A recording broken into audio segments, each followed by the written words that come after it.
सोमपुरा नाम का एक गांव था। गांव के लोग मेहनती और काबिल थे। सोमपुरा के पास ही एक छोटा सा शहर था।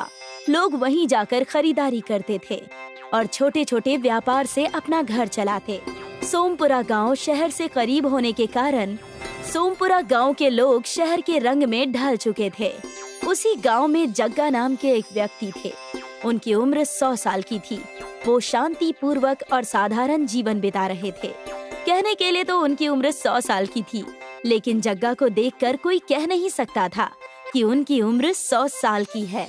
इसी कारण गांव के बच्चे जग्गा की हमेशा टांग खिंचाई करते रहते। जग्गा के परिवार में 2 बेटे थे। दोनों अपने बीवी बच्चों के साथ शहर में रहते। ओए संदीप, वो देख, वहाँ से जग्गा काका आ रहे हैं। ये बहुत ही पुराने हैं, पुरानी दिल्ली से भी पुराने। हाँ, सोमपुरा गांव के सबसे पुराने खिलाड़ी हैं। जब ये 55 के थे तब हमारे पापा भी बचपन में थे। क्यों जवानों, कैसी है तुम्हारी तबीयत अभी? कहीं तुम्हारी कमर तो नहीं लचकी ना? मेरी कमर अब ठीक है, लेकिन आपको मेरी कमर की तकलीफ के बारे में कैसे पता? उम्र भले सबसे ज्यादा है, लेकिन गांव की हर खबर मुझे रहती है। इतना कहकर जग्गा मोहन और संदीप को जवाब देकर बाजार चले जाते हैं। इस बुढ़े का सच में कुछ करना होगा। उम्र भले 100 की है, इन्हें मैंने कुछ ही दिन पहले रात को भी किताब पढ़ते हुए देखा है।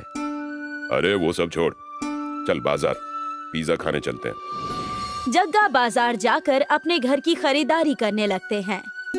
बेटा, मुझे मोटा अनाज, ज्वार, बाजरा और रागी दे देना। घर में मेरे खाने का राशन खत्म हो गया है। जी जग्गा बाबा, मुझे अच्छी तरह याद है। मैं ही तो आपको हमेशा राशन और अनाज देता हूँ।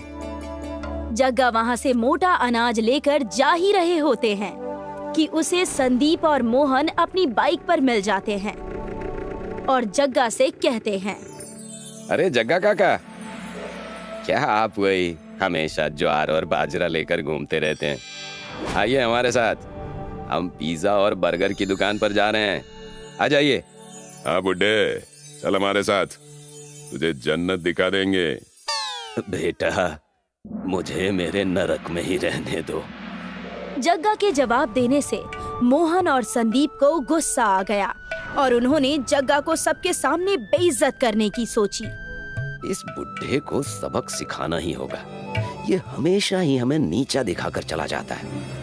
उसकी एक टांग पहले ही कब्र में है, हम उसका और क्या कर लेंगे। चलो हम चलते हैं पिज्जा खाने। सुना है आजकल वहाँ बहुत भीड़ होती है चीज पिज्जा के लिए। घर जाकर जग्गा मोटा अनाज बनाकर खाने लगते हैं। वो रागी, ज्वार और बाजरा बनाकर खाने लगते हैं।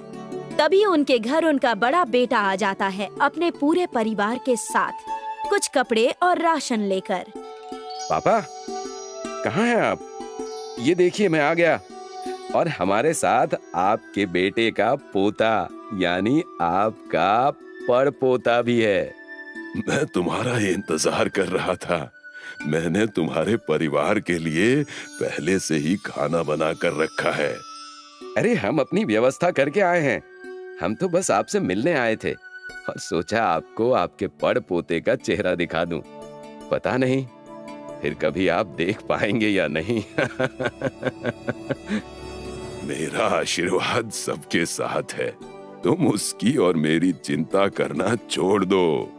भगवान ने अगर चाहा तो मैं और 100 साल देख कर जाऊंगा।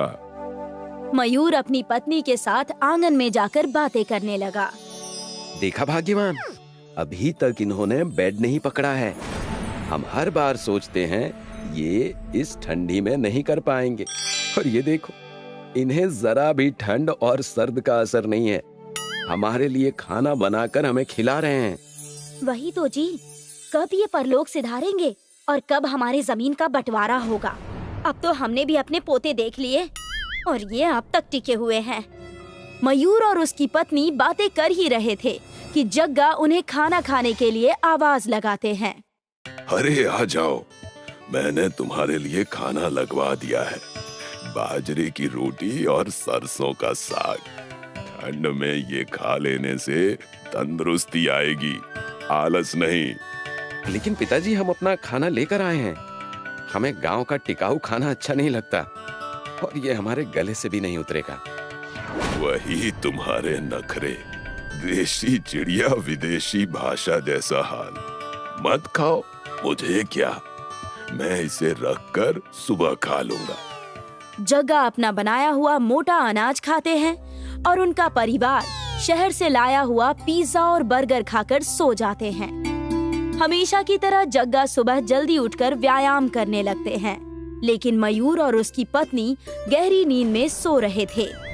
तो जग्गा ने मयूर को उठाकर अपने साथ कसरत करने के लिए कहा। चलो उठो मयूर, आ जाओ कसरत करो। तुम भी अब 55 साल के हो गए हो। आ जाओ, अपने शरीर को थोड़ा सा तकलीफ दो। यूं गुब्बारे जैसे फूले रहोगे तो बेड़ा गर्क हो जाएगा। अरे पापा, सोने दीजिए ना। शहर की भागा दौड़ी से मुक्त होकर ही हम गांव आए हैं और आप यहाँ भी हमें चैन की नींद सोने नहीं दे रहे हैं। हर सुबह की तरह जग्गा अपने गांव की सैर करने लगते हैं। चलते चलते वो संदीप के घर के पास पहुंच जाते हैं। एकदम सुबह सुबह संदीप के घर के पास एम्बुलेंस आई हुई थी, तो जग्गा वहां जाकर ताक झांक करने लगते हैं। क्या हुआ बेटी, यहाँ पर इतनी भीड़ क्यों है? अरे जग्गा काका, आपने सुना नहीं? संदीप को कम उम्र में ही दिल का दौरा पड़ गया।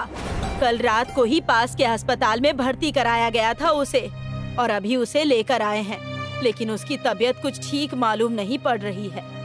लेकिन संदीप और मोहन कल ही सुबह तो मुझे चौराहे पर मिले थे। ये सब वही बाहर का पिज्जा और बर्गर खाने से हो रहा है। लोगों ने शहरी रंग अपनाकर बहुत ही बड़ी गलती कर दी है। गांव और अपने परिवार की समस्या देखकर जग्गा सहम जाते हैं। जग्गा घर जाकर सारी बातें बताने ही वाले होते हैं कि देखते हैं मयूर और उसकी पत्नी चाय के साथ चीज ब्रेड खा रहे हैं। वो देखकर जग्गा गुस्से से कहते हैं, फिर शुरू हो गया तुम्हारा शहरी नाश्ता। वही तेल और रोगों का बुलावा दे रहे हो तुम। बस पता करो गांव में क्या चल रहा है। संदीप को दिल का दौरा पड़ा है। उसकी उम्र 32 साल की है बस। तुम सबका कुछ नहीं हो सकता। करो जो करना है। उसी वक्त डाकिया डाक लेकर जग्गा के घर पर आता है। जग्गा जी प्रणाम। आपके लिए खुशखबरी आई है। सरकार ने आपके लिए एक कार्यक्रम आयोजित किया है, जिसमें वो लोग आपको सदी का सबसे तंदुरुस्त व्यक्ति कहकर नवाजना चाहते हैं, सम्मान करना चाहते हैं। अरे वाह, ये तो बहुत अच्छी बात है। मैं जरूर इस पते पर अपने परिवार के साथ आऊंगा। जग्गा अपने परिवार और गांव वालों के साथ तंदुरुस्ती का अवार्ड लेने पहुंच जाते हैं। और हमारे बीच मौजूद हैं सदी के सबसे तंदुरुस्त आदमी मिस्टर जग्गा। मिस्टर जग्गा, कृपा करके यहाँ पर आइए और हमारा ये पुरस्कार स्वीकार कीजिए। धन्यवाद, धन्यवाद। मैं बस आप सभी से एक ही विनती करना चाहता हूँ। आप सब भी अपनी सेहत का ध्यान रखिए। मेरी तरह मोटे अनाज का उपयोग कीजिए। जीवन में शरीर ही हमारी असली संपत्ति रहती है। धन्यवाद। जग्गा पुरस्कार लेकर अपने परिवार के साथ गांव में चले जाते हैं। जब जग्गा गांव लौटकर आ रहे होते हैं, तो गांव वाले जग्गा के लिए एक दावत आयोजित करते हैं, जिसमें केवल मोटा अनाज का ही उपयोग होता है। वैसे सच बात है, काका की उम्र 100 साल की हो गई है, लेकिन उन्हें देखकर ऐसा लगता नहीं है। और अभी कुछ साल तो जीने वाले हैं। हमें उनसे सीखना चाहिए और अपनी सेहत का ख्याल रखना चाहिए। पूरा गांव जग्गा के नक्शे कदम पर चलने लगता है और सेहत का ध्यान रखने लगता है। सारे बच्चे मोटा अनाज का सेवन करने लगे और स्वस्थ, तंदुरुस्त और खुशी खुशी रहने लगे।